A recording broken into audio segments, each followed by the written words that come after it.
Bismillahirrahmanirrahim. Assalamualaikum warahmatullahi wabarakatuh. Perkenalkan, nama saya Sylvie Fatimah, NPM 190116137. Saya akan mempresentasikan hasil skripsi saya yang berjudul Pengaruh Kinerja Lingkungan terhadap Kinerja Keuangan pada Perusahaan Manufaktur yang listed di Bursa Efek Indonesia dan menjadi peserta proper tahun 2017 sampai dengan 2019. Latar belakang dalam penelitian ini, di mana Alma dan Priyansa dalam bukunya menjelaskan bahwa kita sebagai manusia harus mengadakan penghijauan, hindari polusi, dan tidak membuat kerusakan di muka bumi. Seperti yang telah dijelaskan pada firman Allah Subhanahu wa Ta'ala dalam Quran Surat Ar-Rum ayat 41 yang artinya telah tampak kerusakan di darat dan di laut disebabkan karena perbuatan tangan manusia. Allah menghendaki agar mereka merasakan sebagian dari akibat perbuatan mereka agar mereka kembali ke jalan yang benar. Pada kenyataannya, fenomena yang terjadi di Indonesia di mana perusahaan manufaktur, produsen kosmetika, dan jamu tradisional PT Martina Berto mencatatkan kerugian sebesar 21,65 miliar pada semester 1 tahun 2018, di mana total penjualan senilai 277,9 miliar turun sebesar 7,22%. PT Martina Berto juga mengalami kinerja keuangan yang buruk, di mana return on asset dalam kondisi negatif. Perusahaan berkode emiten MBTL ini mendapatkan ROAS sebesar negatif 3,16% pada tahun 2017 dan negatif 17,61% pada tahun 2018. Selain mengalami kinerja keuangan yang buruk, PT Martina Berto Tbk juga mengalami masalah yang serupa dengan kinerja lingkungan, yaitu di mana hasil proper 2017 dan 2018 PT Martina Berto mendapatkan peringkat kategori merah. Seperti yang telah dijelaskan sebelumnya mengenai fenomena kinerja lingkungan dan kinerja keuangan, ini adalah definisi menurut beberapa para ahli, yaitu bahwa kinerja lingkungan adalah keberhasilan suatu perusahaan yang dapat diukur dari sistem manajemen lingkungan yang terkait langsung dengan lingkungan alam sekitarnya dalam menciptakan lingkungan yang baik. Sedangkan definisi kinerja keuangan yaitu penentuan ukuran-ukuran secara periodik yang dapat mengukur keberhasilan suatu perusahaan dalam menghasilkan laba.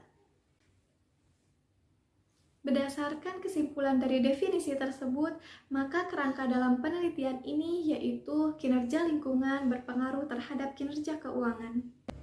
Selanjutnya yaitu pengembangan hipotesis, di mana hasil penelitian sebelumnya yang diteliti oleh Qi et al. Dan Li et al. Bahwa kinerja lingkungan yang diukur dengan proper berpengaruh positif terhadap kinerja keuangan yang diukur dengan ROA. Pendapat tersebut sejalan dengan Alvarez et al., Nurleli dan Lestari bahwa kinerja lingkungan mempunyai hubungan positif dan signifikan terhadap kinerja keuangan. Berdasarkan uraian di atas, dapat dikatakan bahwa dengan kinerja lingkungan yang baik, maka perusahaan mampu meningkatkan kinerja keuangan dan perusahaan yang benar-benar menjaga lingkungan akan menimbulkan kepercayaan dari para konsumen. Selanjutnya yaitu metode penelitian. Yang pertama ada objek penelitian yang digunakan yaitu kinerja lingkungan dan kinerja keuangan. Yang kedua yaitu metode penelitian, di mana metode penelitian yang digunakan yaitu metode penelitian verifikatif dengan pendekatan kuantitatif.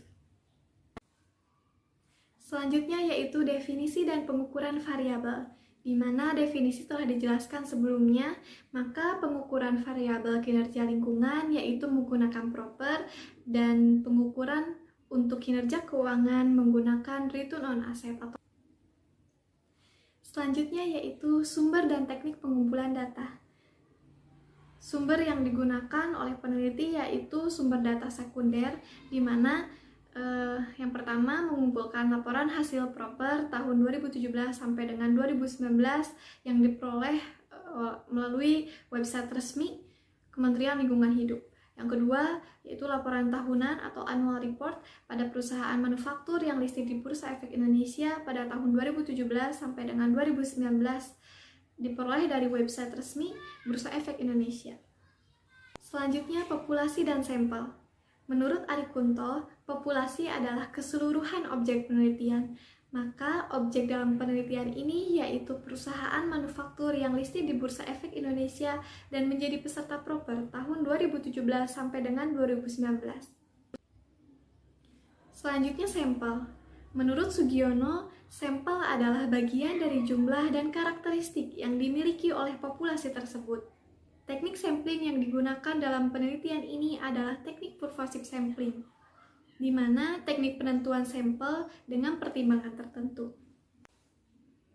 Selanjutnya yaitu rancangan dan pengujian hipotesis yang terdiri dari uji normalitas data, kedua analisis regresi sederhana, ketiga uji signifikansi atau uji T, dan yang keempat yaitu koefisien determinasi atau R-square. Selanjutnya yaitu hasil dan pembahasan. Yang pertama ada uji normalitas data, baik variabel bebas maupun variabel terikat berdistribusi normal, karena nilai probabilitas semua variabel yaitu 0,167 yang berarti lebih besar daripada 0,05. Yang kedua yaitu analisis regresi. Dari hasil persamaan regresi linear sederhana tersebut, maka Y sama dengan minus 0,015 plus 0,20x, yaitu yang artinya nilai konstanta sebesar minus 0,15, artinya apabila variabel kinerja lingkungan bernilai 0, maka variabel kinerja keuangan akan bernilai sebesar konstanta yaitu minus 0,15 satuan. Yang kedua, nilai koefisien sebesar 0,20 menyatakan bahwa setiap kenaikan variabel kinerja lingkungan maka akan menyebabkan peningkatan kinerja keuangan sebesar 0,20 satuan. Yang ketiga yaitu hasil uji T. Berdasarkan hasil uji T diperoleh nilai probabilitas sebesar 0,00 yang berarti lebih kecil dari 0,5. Artinya, kinerja lingkungan berpengaruh terhadap kinerja keuangan pada taraf signifikan 5%. Yang terakhir yaitu koefisien determinasi, di mana bahwa nilai R-square adalah sebesar 0,343. Hasil tersebut menunjukkan bahwa besarnya pengaruh kinerja lingkungan terhadap kinerja keuangan adalah sebesar 34,3% dan sisanya sebesar 65,7% dipengaruhi oleh variabel lain. Sekian presentasi dari saya, mohon maaf bila masih banyak kekurangan. Assalamualaikum warahmatullahi wabarakatuh.